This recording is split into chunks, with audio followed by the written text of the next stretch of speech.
The movie opens on a remote logging site at the end of a workday. As snow begins to fall, a worker calls out on the radio for Jesse's crew but receives only static followed by a faint garbled distress call, "Help, help, help." When he goes to investigate, he finds an abandoned truck and a gruesome scene culminating in him being violently attacked and killed by an unseen creature. The narrative then shifts to Sheriff Paul Shields investigating a missing horse from a local rancher named Ron. The rancher is convinced the horse was stolen, but Paul is skeptical because there are no tire tracks in the mud, only a missing horse and one of its numbered bridles found discarded. The low gate suggests the animal may have jumped, but Ron insists his horses don't do that. Paul's personal life is revealed when he picks up his young son Adam from his estranged wife Susan. Their conversation is strained, revealing that Susan has moved out to stay with her mother and is seeing a therapist. Paul is dealing with the fallout of the separation, and a recurring issue is Adam's belief that he sees someone or something in the backyard trees, which Paul dismisses as a childish fear. The next morning, Paul's deputy Donny arrives and points out strange hoof-like prints in the snow that circle the house and look into the windows. The prints are unusual. They are spaced in a way that suggests the creature was walking on two legs, and they are much larger than a horse's. The tracks lead away from Paul's house and straight through town, eventually stopping abruptly and disappearing completely in the woods near the edge of town, leaving Paul and Donny puzzled.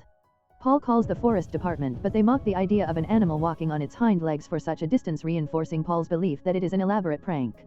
As the strange sightings continue to unsettle the small town, Paul is visited by the local priest, who informs him that his dog and several other pets have gone missing the same night as the mysterious tracks appeared.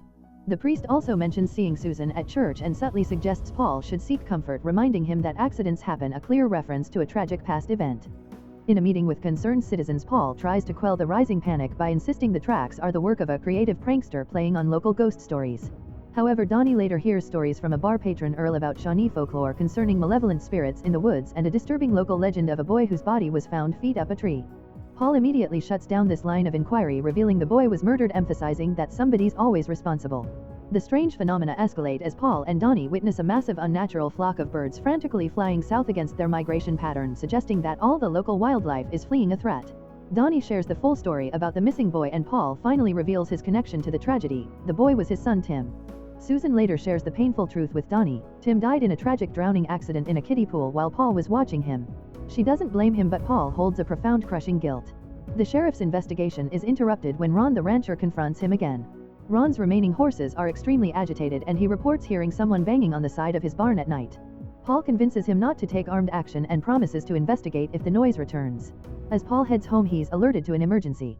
He finds Susan and Adam waiting for him, but Adam is terrified, claiming he saw the creature near the car. Paul tells Adam to lock the doors and confronts the darkness. He finds a piece of evidence, a set of jingle tags that seem to be from the priest's missing dog Jonah, hanging from a branch. He panics when he realizes Adam has disappeared from the car. After a frantic search, he finds Adam huddled behind a tree and assures him he will never let anything happen to him. The strange events and the growing terror in the town are forcing Paul to confront the possibility that what he's fighting is not a prank or even a person, but something inexplicable and malevolent rooted in the woods, a danger that mirrors the unresolved guilt and trauma he carries over the death of his first son Tim. Sheriff Paul Shields and Deputy Donny arrive at Ron's ranch to investigate the banging noise.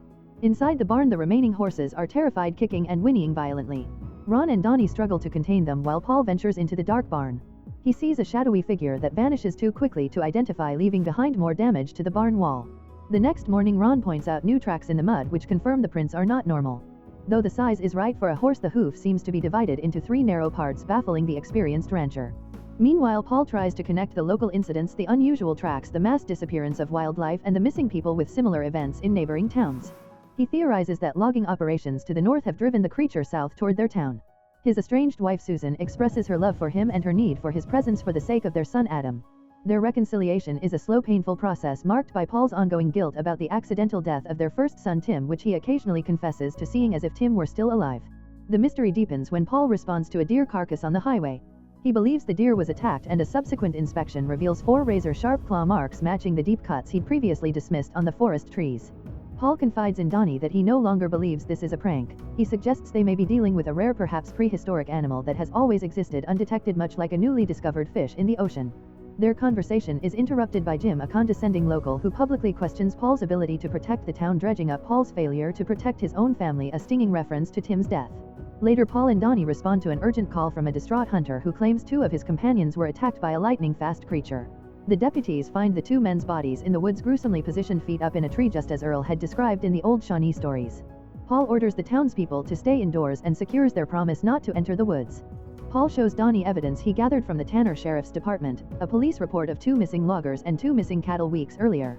Paul concludes that the logging has indeed flushed the threatened creature out of its remote habitat and toward their town where it is now trapped and fighting for territory. As a severe storm closes in, cutting off communication, Jim shows Paul footage from his infrared trail camera. Though most frames show a blur, one image clearly depicts a dark humanoid figure with a large head. That night the creature attacks Paul's home. The sound of smashing glass and heavy thudding sends Paul scrambling to secure Adam in the bathroom. Donny arrives immediately after Paul manages to alert him over the radio. The creature's movements are rapid and powerful, causing massive damage.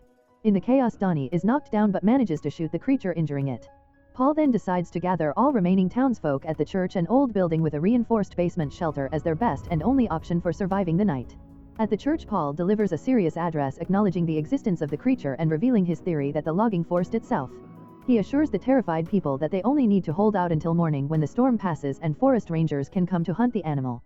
During a brief moment of intimacy, Susan tells Paul that despite his grief he is a good man and a good father whom both she and Adam need. Paul apologizes for his self-blame over Tim's death. The creature attacks the church. Its tremendous force threatens to splinter the main doors. Paul orders everyone into the basement shelter, leaving Donny, Ron and Earl to guard the main hall. He shares an emotional farewell with Adam, telling him to look after his mother, then joins Donny upstairs. The electricity is cut, plunging the church into darkness. Paul and Donny creep through the darkness, finding the creature has entered the building. It moves quickly and silently until it begins making strange clicking and hissing noises. Donny tries to engage it in the kitchen but is easily overpowered and thrown into a wall, confirming he did hit it with a shot earlier. Paul confronts the creature alone in the sanctuary. It is an unseen blur of fury and speed, and Paul is barely able to evade its attacks while firing his handgun. The creature is strong enough to demolish parts of the structure. Finally, Paul manages to hit the creature multiple times, driving it out of the church with a final echoing roar. Paul opens the basement door, battered but alive, and is greeted with a relieved hug from Adam and Susan. Donny confirms he wounded the creature in the shoulder. Paul asserts that it's over now, but the final scene shows a deep, lingering shot of the stormy woods, followed by the creature's low guttural growl, suggesting the monster, though wounded, is still out there and the terrifying ordeal may not be truly finished. The final terrifying night brings Sheriff Paul Shields and the remaining townspeople to a climactic showdown with the creature inside the local church. Driven out of its natural habitat by logging, the unknown entity attacks Paul's home, forcing him to confront the grim reality that the danger is not a prank but a powerful predatory animal. Paul gathers the townspeople at the church, a secure location with a basement shelter, to wait out the storm and for the arrival of forest rangers. This desperate measure forces Paul to confront his profound self-blame over the accidental death of his son Tim, which his wife Susan helps him process just moments before the creature attacks. The monster smashes through the church doors, plunging the building into darkness. Paul and Deputy Donny bravely venture upstairs to hold the line while the town hides below. Donny manages to wound the creature, confirming its physical vulnerability. In a final act of redemption, Paul fights the creature, driving it out of the church with gunfire. Emerging injured but victorious, Paul assures the survivors, including Susan and his son Adam, that it's over now. However, the final moments reveal the creature wounded but not killed, lurking in the woods, its low growl confirming the terrifying ordeal is far from resolved and that the community remains under threat.